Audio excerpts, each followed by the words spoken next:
Hello, hello. Glad you could join me. Welcome, welcome. So, on the thumbnail, you've seen what this video is about. It's about a TV show in Britain and in two other countries called Top Gear. Now, Top Gear is a very octane, high energy, exciting TV show. Mostly, 60% watched by men. And it's a TV show about cars, but it's very entertaining. It's considered factual about cars. It's very entertaining. There's a lot of silliness and slapstick kind of man humor, a bit of stupidity going on, and comments and things like this. But it's very much like dad TV, like dad jokes. It's very much like dad TV, where they talk about stupid things and mechanics and engines and drive faster.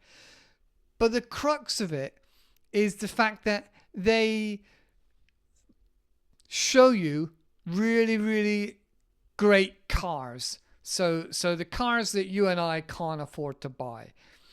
So there's Rolls Royces, Bentleys, Aston Martins, Lamborghinis, Ferraris, Kurganzegs, and a few others that I can't even name.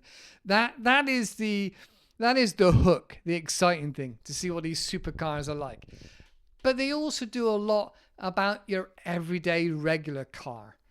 And so it's just really, really entertaining, and you feel stuck with it because you're invested after such a short time. You get to know the characters, the three main characters really is. You may have heard their names already. Jeremy Clarkson. He's the tall one and a bit more Neanderthal, a bit more man, engines, faster, stronger, and then there's Captain Slow, who seems a little bit older, longer hair, a bit more leftism. He's got a nice smile, and they nickname him Captain Slow. He's known for also wearing nice shirts or flowery shirts, and he's always getting lost and being late and things like this.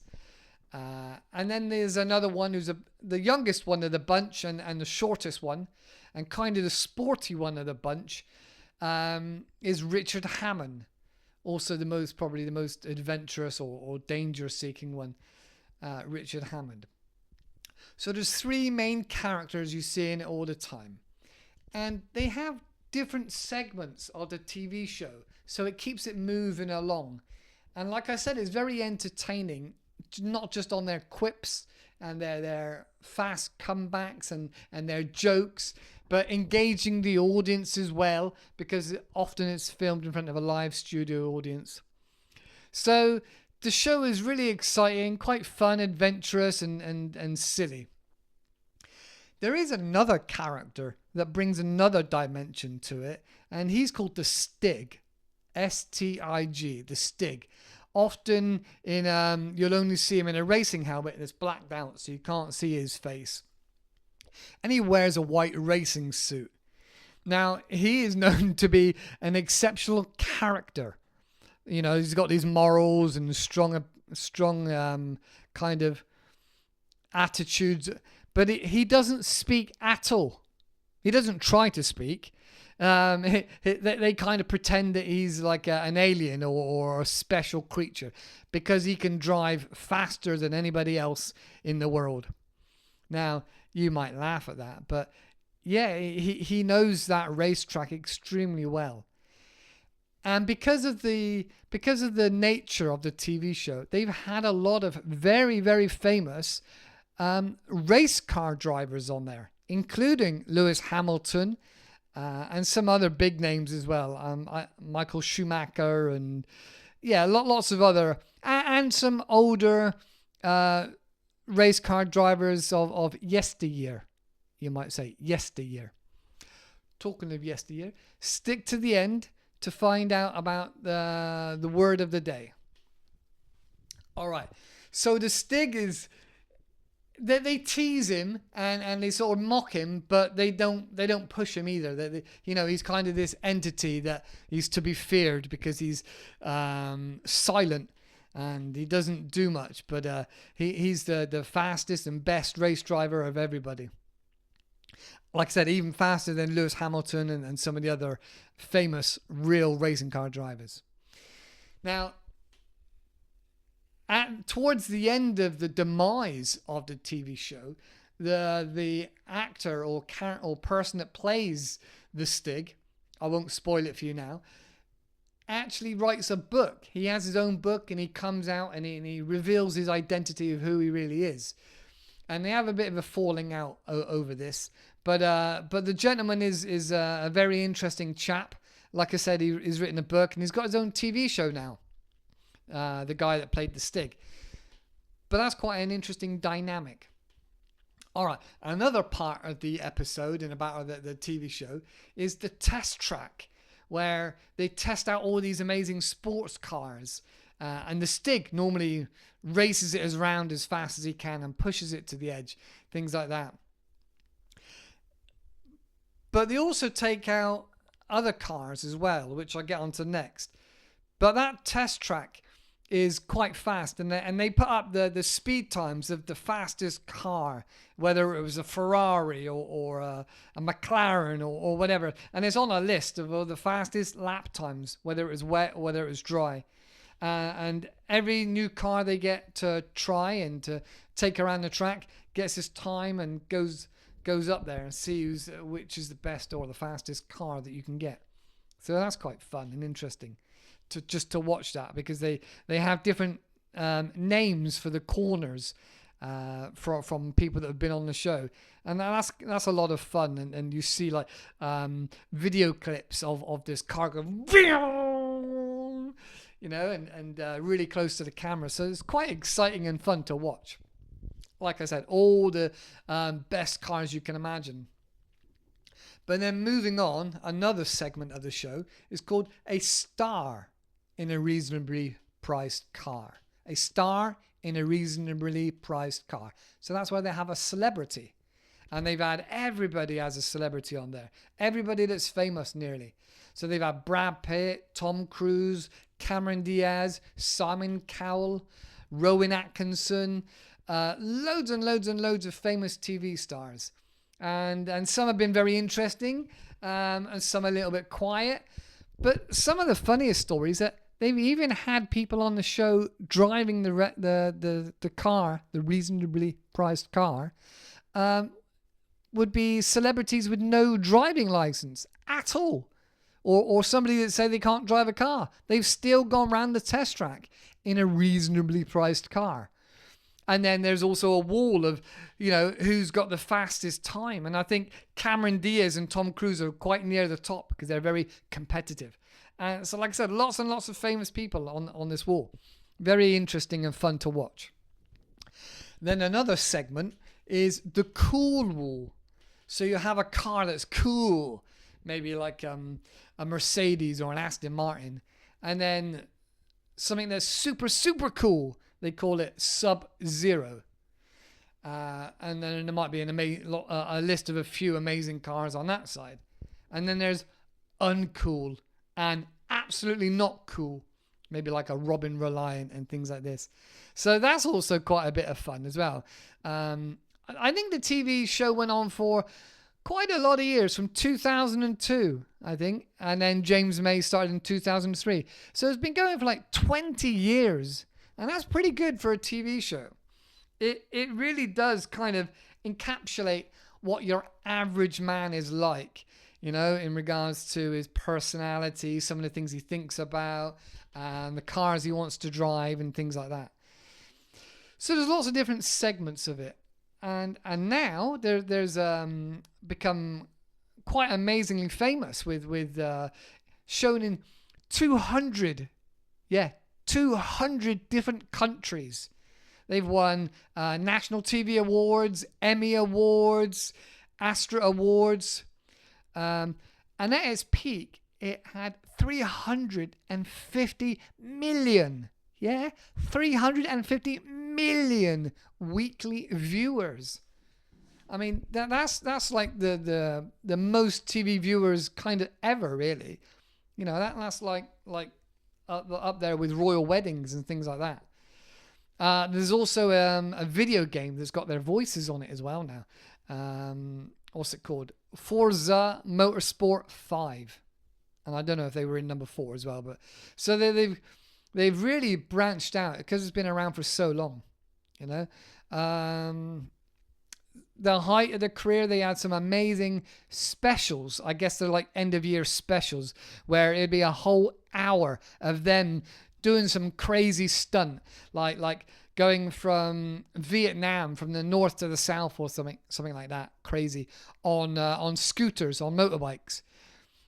And there was always like a booby prize or something bad that whoever broke down and couldn't get their vehicle fixed had to take the rubbish one, the embarrassing one that nobody wanted. And that's the same with the cars. You know, there was a horrible car that nobody wanted. Should they concede and yield to the fact that their vehicle had broken down beyond repair? So that was always a bit of fun. And they would pull pranks on each other all the time. Pranks would be like to glue the radio on full volume on, I don't know, some horrible music station. Or they might put a fish inside somebody else's car and make it stink. So that's just a few of the silly things they did, you know, and buy memorabilia and things like that, silly bits of memorabilia, and give it to each other, you know. But they did lots of specials. The one in Vietnam and Bolivia, even in the USA and Nepal, some really, really amazing specials they did, which made it so exciting to watch. You didn't know what was going to happen next. But the crazy thing is that their words could really influence car prices and car sales. So if they said this car was rubbish, boom, it tanked. It did very, very badly at garage sales. So at their peak, they were really, really massive, getting into lots of different things. It was very, very entertaining, very entertaining. Like I said, so now they're in a video game, like I said, TV shows, 200 countries.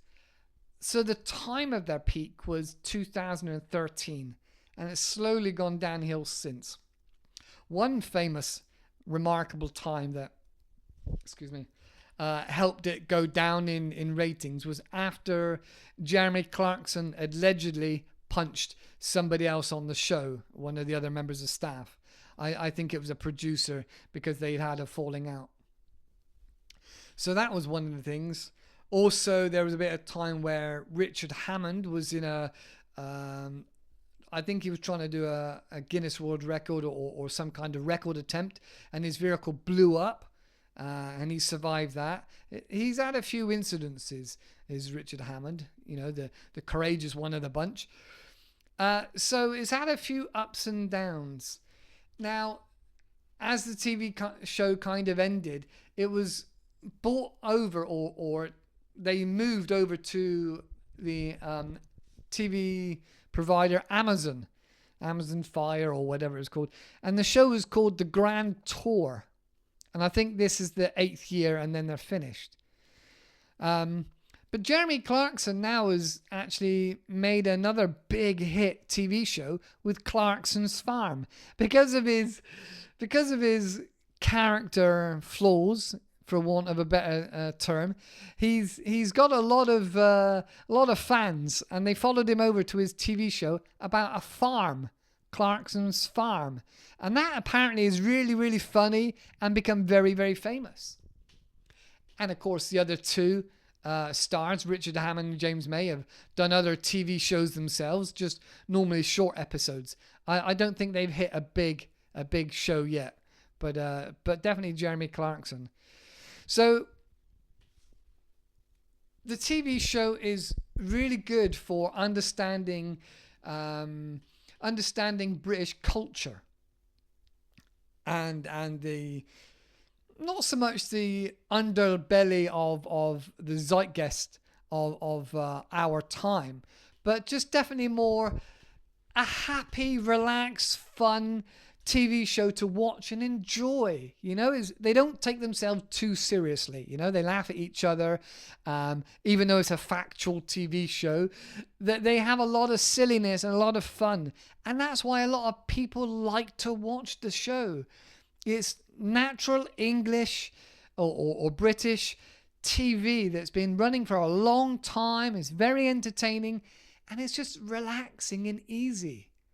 So for your language learning, if you want to watch something that's easy and fun, and it doesn't matter if you don't understand everything, there's silliness and excitement. It's a great TV show to watch. I would recommend it to my students. I think it's a very good show. It's called Top Gear. Top Gear. And it's, like I said, it's been around for over 20 years now. So, everybody knows about Top Gear. It's had an interesting history. It's a lot of fun and easy to watch. So, that brings us to the end. But as I said, the word of the day is contentious. Contentious.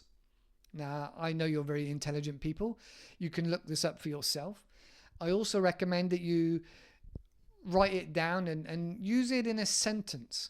Write it in a few sentences and then repeat those sentences and try and use it a few times that day and to get it into your head. All right, that's it for me today. Just a short one. I hope you're doing really well and love you all. Take care. See you in the next one. Bye-bye for now.